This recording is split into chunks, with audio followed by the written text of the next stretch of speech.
ফ্যাসিবাদ বিরোধী লড়াইয়ের অগ্রসৈনিক, সাংস্কৃতিক আধিপত্যবাদের বিরুদ্ধে নেতৃত্ব প্রদানকারী তরুণ নেতা শরীফ ওসমান বিন হাদির অকাল মৃত্যুতে আমি তার আত্মার মাগফিরাত কামনা করি।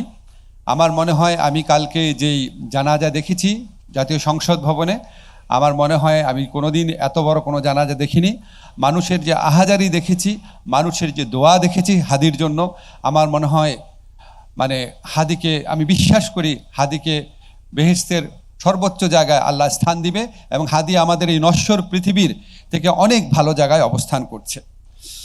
আজকে হাদির জন্য এত মানুষ কেন শোক প্রকাশ করেছে? কারণ হাদি নিজের কথা ভাবতো না, সে অন্যের কথা ভাবতো, ইনসাফ প্রতিষ্ঠার কথা ভাবতো, সৎ জীবন যাপন করত, তার আশেপাশে সবাইকে ভালোবাসতো। টানা তৃতীয়বার অর্জন করেছে দেশের সেরা সুপার ব্র্যান্ড স্বীকৃতি বসুন্ধরা টিস্যু। কয়েকটা জিনিস বলি। বিশ্ব প্রতিযোগিতা এখন কাগজে কলমে ডিগ্রি শুধু দেখে না, দেখে সক্ষমতা, শৃঙ্খলা এবং বিশ্বাসযোগ্যতা। এক্সেলেন্সকে তাই লক্ষ্য নয় অভ্যাস বানাও, সততাকে নীতি নয় পরিচয় বানাও, আর দেশপ্রেমকে আবেগ নয় আচরণ বানাও। নেলসন ম্যান্ডেলা বলেছেন, You have to remember that this is this place where your mind was trained.